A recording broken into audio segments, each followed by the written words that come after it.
do actually have 3 questions. Yeah, so let's maybe start with it.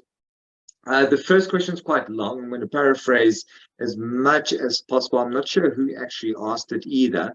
But it's regarding a tenant moving into a pet-friendly complex. I'm assuming sectional title. It says block. Agrees to the rules to introduce his dog to all residents, which is a stipulation for pet approval. So there's a body corporate, I'm assuming. The body corporate has a rule that if you're going to tenant the block and you're going to have a dog, the dog has to be socialized with the other dogs. This guy agrees to it as a tenant. So I'm assuming the landlord probably has an agreement with him directly regarding this, maybe in the lease. But then he refuses. He refuses to socialize the dog. This causes havoc. The dog is walking past apartments unsocialized. There's been warnings. He continues to refuse. And now there's a lot of barking, which has never taken place before. So the first question seems to be, can the trustees give notice to this tenant to remove the pet, right? The second question that follows, so that's the first one, is what's the relationship? Does the body corporate have recourse against the tenant, against the landlord, around that kind of a range of questioning? The second question is, during this process of trustees trying to deal with the issue of the pets and the unsocialized dog, a third party, another owner, submits an application for a lodge dog, which the trustees reject, pending the resolution of this current issue, dealing with the resultant disturbances to all residents due to the non-compliance of that initial pet owner, because introducing a new dog would not at this time be of any interest to all the residents. The third party does not accept this and wants to go legal, where the trustees in their right to refuse the application. So Nick, do you want to go for the first one? Yeah, let me attack the first one. We'll try divvy it up between us. So I think what's important for people to remember, as you pointed out, I think this is a sectional scheme of some kind, which obviously allows pet ownership within the scheme. Okay. What's important to remember is that when you have a body corporate, a sectional scheme, there are certain rules that are implemented by that body corporate, okay, that relate to pet ownership. Okay, and majority of body corporates that we see, they're going to say something like you can't really own pets, but in certain circumstances where you've got a body corporate that perhaps has gardens which are attached to sections or whatever the case is, then they can allow pets. It just depends on the rules of the scheme. And what's really important when you do rules of a particular scheme is you need to think through what requirements are going to be necessary, in particular to that scheme, what kind of pets, what are the requirements for the particular pet. So in this question, they've said that the tenant agreed to the rules, okay, and then later on refused. Now, part of the thing here is when a tenant agrees to rent out a property within a sectional scheme, the landlord is in fact required to provide a copy of those rules with the lease agreement, because the tenant has to agree to abide by the rules as well. It's of no use if your landlord, who is the owner in the scheme, agrees to comply by the rules, but they put a tenant that says, I'm not going to listen to any of those things. That tenant has to agree to the scheme, the rules in that scheme, and they're supposed to be attached to the lease agreements in the circumstances. So the tenant is obliged to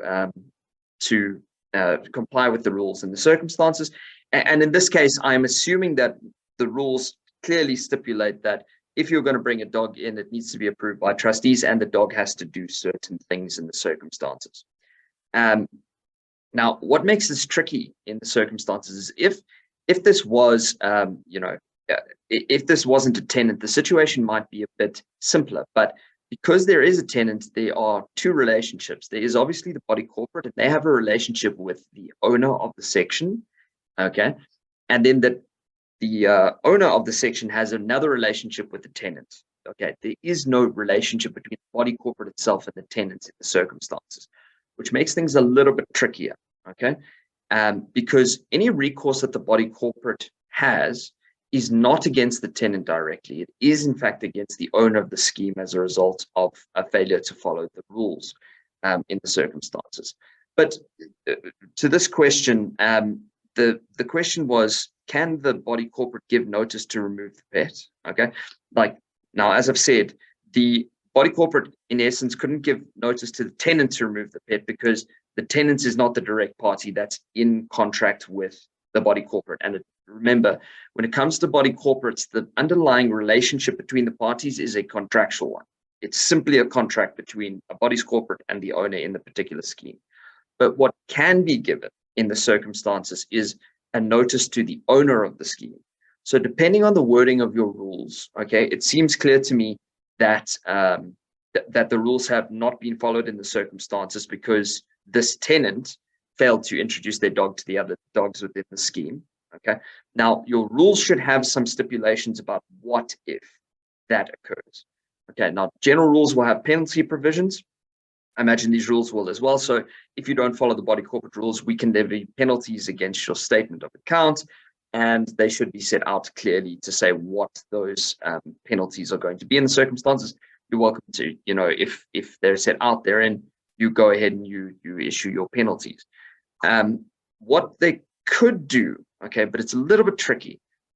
You could issue a notice if your rules allow to say that the dog has to be removed. So the dog's not approved, and the rules make it clear that no dog could be on the premises unless they have gone through this process or complied with these particular rules. Okay, if that is the case and the rules do stipulate that, then you would be able to issue a notice to the owner of the property as the body corporate to say, the rules haven't been complied with, you need to remove the dog in the circumstances. Okay, and I know a lot of listeners, this is a hard thing to do, and especially if if you're going to try and enforce this, because there will be some level of enforcement that you can approach a court on to say, look, court, there's a contractual relationship. This owner has agreed that these are the conditions upon which a dog can be in the scheme.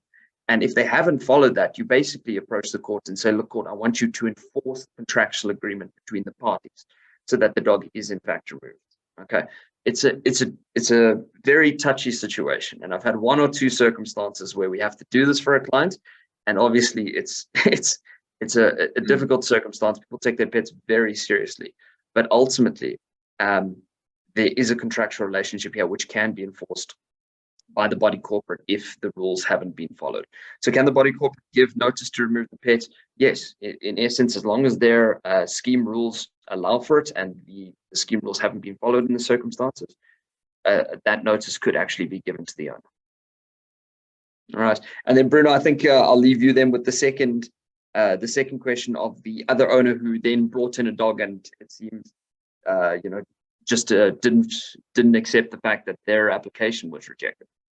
Yeah, look, so again, I think on Nick's point, it does come down to the body corporate rules. What we need to remember, and I think this is one of the problems, and I experienced this a lot in our commercial department, and you see the consequences when it comes to the litigation department, right? Is there's a reason why contracts exist. It's not a thing that lawyers have made up in order to try and make money from people, right? You might have never experienced a contractual dispute in your life, as an example, but the reality is we have, and all the ones that we have many could be avoided by proper drafting, proper thinking. So yeah, you have those disputes where one person doesn't care what the contract says. And yes, in those instances, it's very difficult, like lending money to someone, they just don't pay you back. It's not a dispute, they're just not paying you back. But in certain circumstances, we find with contracts, and it's the same when you set out rules and things like that, that the rules aren't drafted properly. So for example, if you have a rule that just says pets are allowed at the discretion of the trustees, it creates problems because South Africa as a society doesn't accept, and I mean, this is a personal opinion, doesn't accept discretion that well, right? We say the word discretion, but under discretion, there's bunches of like piece of legislation that governed how the discretion should be exercised. And by that point, it's not really a discretion anymore, to be honest, right? So if fiduciary responsibilities as an independent trustee, that where we have discretion, it's subject to so many different oversight mechanisms. So body corporates, going back to this, what does the rule say? Does the rule simply say, well, it's completely up to the trustees?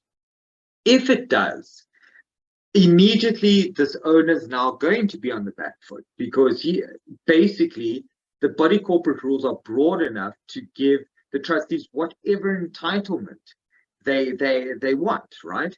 Now, so that's already on the back foot. But then we start moving to, obviously, our conceptualization in South Africa of fairness. And is it fair to discriminate? Is it fair to do one thing for one person, not for the other person, right? Very similar to the way our labor law works, our tenancy law, that sort of thing. So now this owner goes in and says, but hold on, guys. Number one, you've set a precedent that certain things are allowed. So you've exercised your discretion in a particular way a number of times, and you're not giving us proper reasons why it can't be exercised in any differently now. And remember, we've got CSOS now. So again, we start looking at things like fairness. We start looking at the proper treatment of people. We start looking at majority versus minority and the protection of minority. Minority is in like actual owners. So if you have you're one person that owns 60% of the block, it doesn't mean that the 40% will just be outvoted each and every time.